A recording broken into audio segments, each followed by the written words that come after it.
Жириновский ваъда додааст Тоҷикистонро ҳамроҳи Русия гардонад. Конфронс оид ба Афғонистон дар шаҳри Тошканд. имом хатиби яке аз масҷидҳои Тошканд муҳоҷирони меҳнатиро дар танбалӣ айбдор намуд. чин аз Қирғизистон пардохти қарзашро талаб менамояд. чӣ тавре ки ҳафтаномаи российская газета иттилоъ медиҳад, раиси партияи либерал-демократи Русия Владимир Жириновский оиди нияти истилоъкунии Тоҷикистон иброз намуд. тибқи гуфтаҳои депутати парлумони рус дар соли 2036 ӯ аз сиёсат меравад, вале пеш аз рафтан мехоҳад Озарбойҷон ва Тоҷикистонро ба Русия ҳамроҳ намояд. чунин баёнот аллакай дар сухани видеоии Жириновский нашр шудааст. бо сухани видеоӣ ӯ ният дорад санаи 1 майи соли 2036 дар назди 200 000 ҷамъшудагон дар майдони Сурх баромад намояд. ман меравам, вале аз паси худ ҷойнишин намегузорам, зеро замони демократияи рӯи рост фаро расидааст. ҳукумати Русия низ бо иштироки шӯрои давлат ва шаҳрвандон бунёд шудааст, ки бо воситаи интихоботи интернетӣ аз ҳама шоистагонро интихоб намудаанд. чунин тартиботро дар ҳамаи шохаҳои ҳокимият ҷорӣ намудем. ба мо Кумитаи марказии интихоботӣ, шӯъбаҳои марказии интихоботӣ, назораткунандагон, аъзоёни комиссия, варақаҳои интихоботӣ лозим нест. миллиардҳо бояд сарфаҷӯӣ шавад, гуфта шудааст дар сухани видеоии Жириновский. бояд қайд намуд, ки баёноти мазкури миллатчии асосии сиёсати Русия ҳарчанд як амали бемаънӣ ахмақона аст, вале дар ҳақиқат такаббурии Русияро оид ба барқароркунии назорати мустамликаи кишвари Тоҷикистонро ошкор ифода мекунад, ки аз охирҳои асри 19 шурӯъ намуда муддати зиёда аз 100 сол дар истилои аввал подшогии рус, сипас дар истилои Иттиҳоди Шӯравӣ қарор дошт. мутахассисон қайд мекунанд, ки чунин баёноти таҳқиромез нисбати мардуми Тоҷикистон аз ҷониби мансабдорони тоҷик бидуни изҳори раддия нисбати баёноти мазкур бо сабаби он шуда истодааст, ки худи режими Раҳмон муҳофизаткунанда ва роҳнамоии манфиатҳои империягии Русия мебошад. Российская военная база в Таджикистане. Срок его действия обозначен до 2042 года. санаи 27 март дар пойтахти Ӯзбекистон шаҳри Тошканд конфронс оид ба Афғонистон бо номи раванди сулҳ, ҳамкорӣ дар соҳаи амният ва ҳамоҳанги минтақавӣ баргузор гардид. тибқи иттилои вазорати умури хориҷии Ӯзбекистон, дар корҳои форум вазирони умури хориҷии кишварҳои Осиёи марказӣ, намояндаи махсуси котиби генералии Созмони Милали Муттаҳид оид ба Афғонистон Тадамичи Ямамото, раиси хадамоти сиёсати хориҷии Иттиҳоди Аврупо Федерика Могерини, ҷонишини котиби давлатии Иёлоти Муттаҳидаи Амрико оид ба корҳои сиёсӣ Томас Шеннон, вазири умури хориҷии Русия Сергей Лавров иштирок варзиданд. ғайр аз ин, дар конфронс намояндагони махсус оид ба Афғонистон ва Покистон аз Бритонияи Кабир, Олмон, Итолиё, мушовири махсуси вазорати умури хориҷии Ҷопон, сафири махсуси вазорати умури хориҷии Қатар, ҳайати баландпояи НАТО, созмони паймони амнияти дастаҷамъии Фаронса ва Аморати Муттаҳидаи Араб иштирок варзиданд. ҷолиби диққат он аст, ки дар гуфтушунид оид ба роҳ мондани вазъият дар Афғонистон дар конфронс намояндагон аз ҳаракати Толибон иштирок наварзиданд, ки оиди он дар саршавии конфронс раиси хадамоти матбуотии конфронси мазкур Шерзод Қудратхӯҷаев иттилоъ дода буд.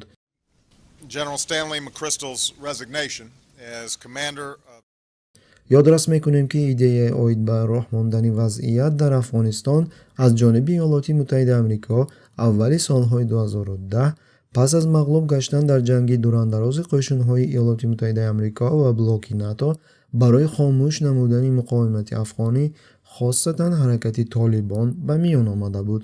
ҳамин тавр дар чорчӯбаи татбиқи нақшаи мазкур дар Қатар бо ташаббуси Иёлоти Муттаҳидаи Амрико соли 2013 намояндагии расмии ҳаракати Толибон ҳамчун майдон барои гузаронидани гуфтушунидҳо ва мубодилаи асирон кушода шуда буд, ки ин дар навбати худ ба равиши раванди сулҳ ягон натиҷаи наовард. пештар намояндаи расмии ҳаракати толибон забиҳулло муҷоҳид якчанд маротиба изҳор намуда буд ки то он даме ки дар минтақаи кишвар низомиёни ғарб арзе вуҷуд доранд оиди раванди сулҳ гуфтушунид гузаронида намешавад. As with international, regional and байоноти навбатии шармовар аз ҷониби имом хатиби ҳукуматӣ изҳор шуда майдони иттилоотии Осиёи Миёнаро ба ларза даровард. ҳамин тариқ рӯзҳои гузашта имом хатиби масҷиди шайх Зиёвиддини шаҳри Тошканд Одилхон Қорӣ дар маърузаи худ шаҳрвандонеро ки барои кору фаъолият ба Русия сафар мекунанд дар танбалӣ айбдор намуд.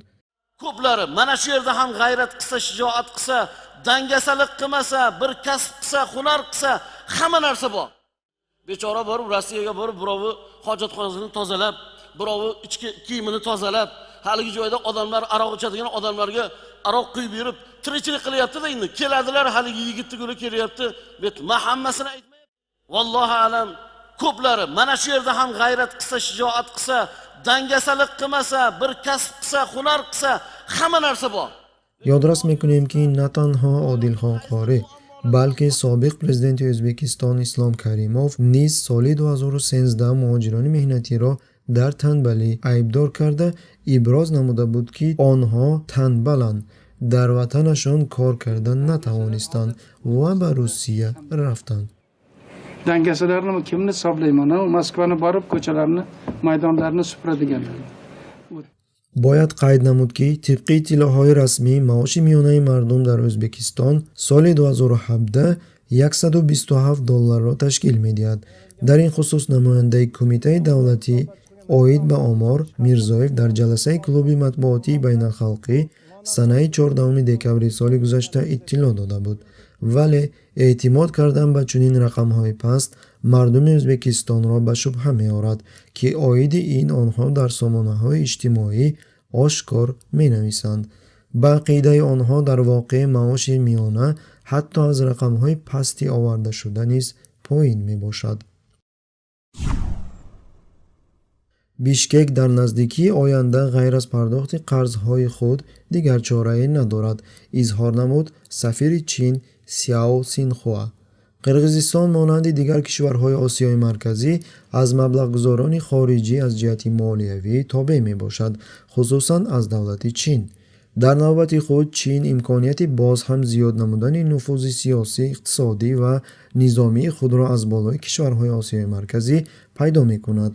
ҷолиби диққат аст ки кишварҳои Осиёи марказӣ бо суръати тез аз истилогарони молиявии байналхалқӣ қарзҳояшонро афзоиш дода истоданд. тибқи иттилои ташкилоти Center for Global Development, қарзҳои хориҷии Қирғизистон аз бонки содирот ва воридоти чинӣ 40%-ро ташкил медиҳад, яъне $1.5 миллиард Иёлоти Муттаҳидаи Амрико. дар маърузаи тадқиқоти натиҷаҳои қарздорӣ ташаббуси як қамар як роҳ дурнамоии сиёсӣ ки санаи 7 март нашр шудааст, тадқиқотчиёни ташкилоти Center for Global Development ҳисоб карда иброз намуданд ки давлати Чин дар 68 кишвари Осиё, Африқо ва Аврупо ба маблағи $8 триллион Иёлоти Муттаҳидаи Амрико маблағгузорӣ менамояд. ёдрас мекунем ки имрӯз қарздор намудан аз воситаи давлатҳои абарқудрат ба ҳисоб рафта, бо чунин услуб онҳо назорати мустамлакадории худро аз болои кишварҳои заиф бо мақсади дар оянда ғорат кардан пурзӯр менамоянд. ҳатто давлатҳое ки ба маблағгузорӣ эҳтиёҷ надоранд ба таври маҷбурӣ талқин карда мешаванд. бояд қайд намуд ки тибқи ислом гузаронидани амалиётҳои судхӯрӣ ба мусулмонон ҷоиз нест ва яке аз гуноҳҳои азимтарин ба ҳисоб меравад.